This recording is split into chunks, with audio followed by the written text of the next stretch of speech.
Olá pessoal, tudo bem?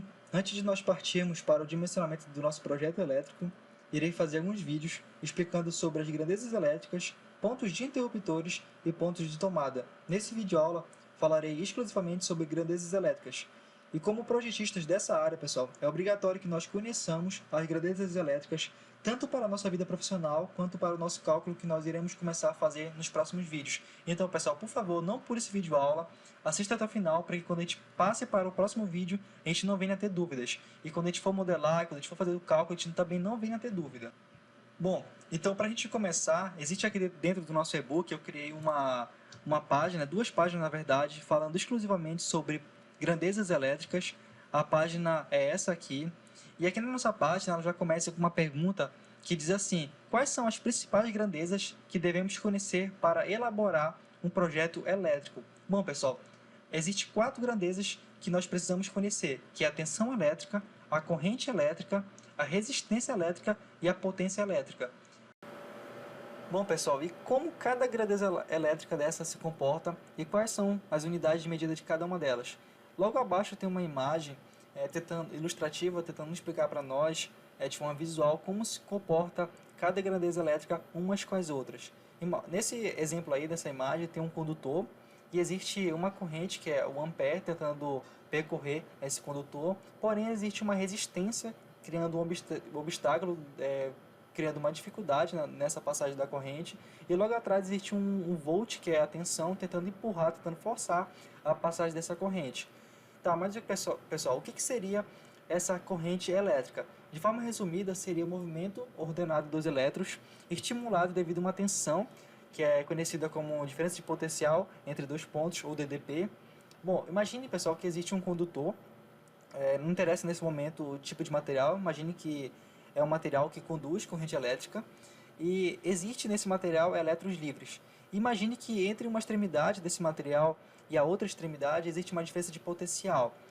Devido a essa diferença de potencial que existe entre um ponto e o outro, vai existir um movimento ordenado dos elétrons. Esse movimento, quando ele acontece, nós chamamos de corrente. A corrente elétrica, pessoal, ela é fundamental porque é por meio dela que hoje os aparelhos elétricos eles funcionam, e a unidade de medida da corrente elétrica para projeto elétrico é dada em ampere. Bom, pessoal, nós já sabemos agora o que é corrente elétrica, né? Mas o que seria a tensão elétrica? Em poucas palavras, vai ser a força necessária para movimentar os elétrons dentro do condutor de um ponto para o outro. A tensão, pessoal, também é conhecida como DDP ou também como diferença de potencial, e a unidade de medida dela é dada em volt. Quando eu aprendi sobre tensão elétrica, pessoal, eu lembro que o que me ajudou muito a entender a ideia, o funcionamento dessa tensão, foi um exemplo teórico que eu li em um livro. O exemplo dizia mais ou menos assim: nesse momento eu peço que vocês usem a imaginação de vocês e observem bem essas imagens aqui abaixo dessa mesa com uma bola em cima.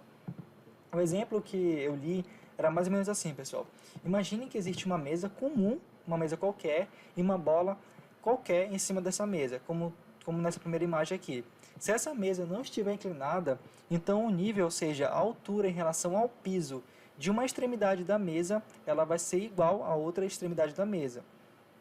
Então, sendo assim, não haverá nenhum desnível, ou seja, diferença de potencial, portanto a bola, que é a corrente, ela irá permanecer no mesmo lugar. Agora imagine uma segunda situação em que alguém chegou do lado da mesa e levantou apenas uma extremidade da mesa. Então, a partir de agora, existirá um desnível, uma diferença de nível entre um ponto da mesa e o outro ponto da mesa. E a partir de agora, a bola irá se movimentar em direção à parte mais baixa da mesa, ou seja, vai sair do ponto mais alto, do potencial mais alto, para o potencial mais baixo,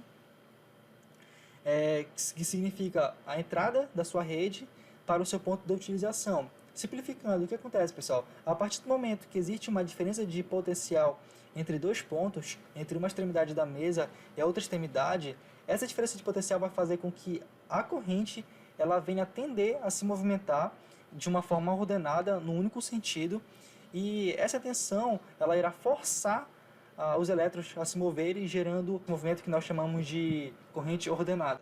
Tá, pessoal, mas agora, o que seria a nossa resistência elétrica?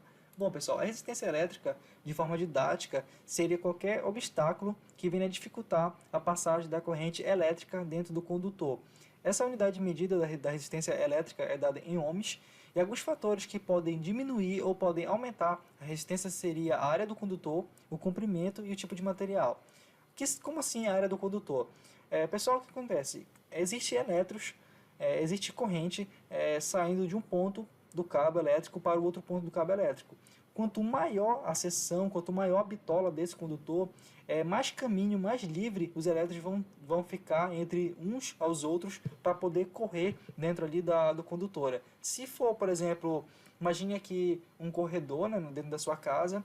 Se você passar dentro do corredor sozinho, você não vai ficar se batendo ombro com ninguém. Mas aí imagine que seja um corredor para 10 pessoas passarem ao mesmo tempo. Então vai ter muito atrito, muito contato entre você e as outras pessoas. E não é diferente dentro do condutor, pessoal.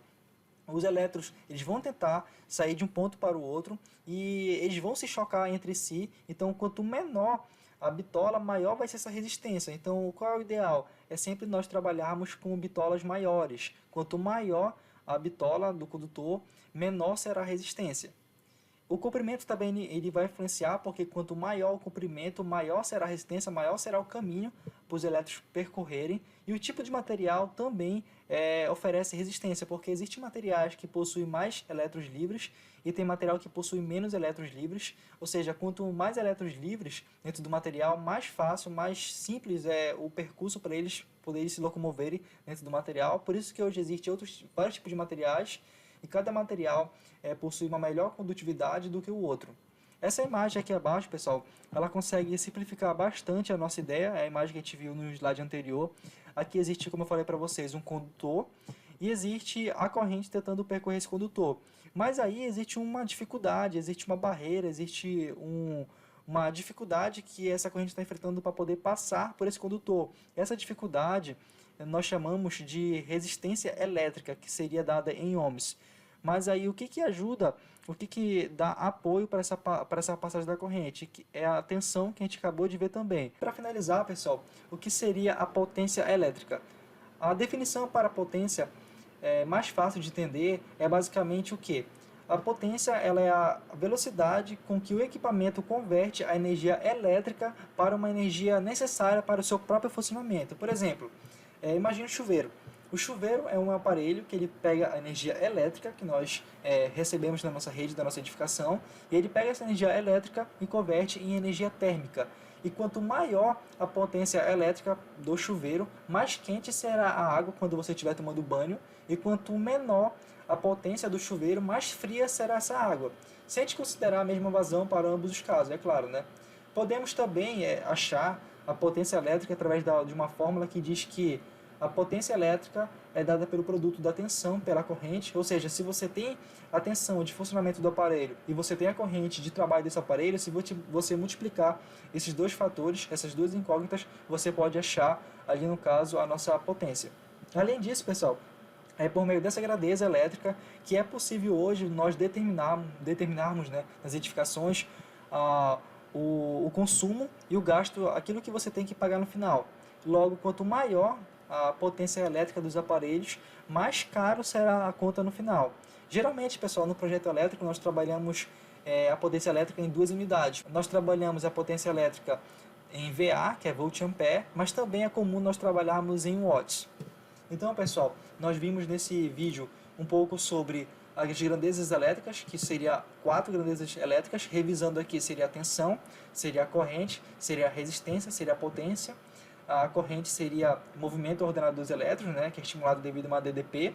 A tensão elétrica, que é a força que vai fazer com que essa corrente ela se movimente. Temos a resistência, que seria um obstáculo que dificulte a passagem, né, pode ser a área do condutor, comprimento, o tipo de material. E tem a potência elétrica, que é a velocidade com que o aparelho ele converte uma energia elétrica para uma energia que ele necessite para o seu funcionamento. Então, no próximo vídeo aula nós iremos falar, pessoal, um pouco sobre interruptores. Muito obrigado e até o próximo vídeo.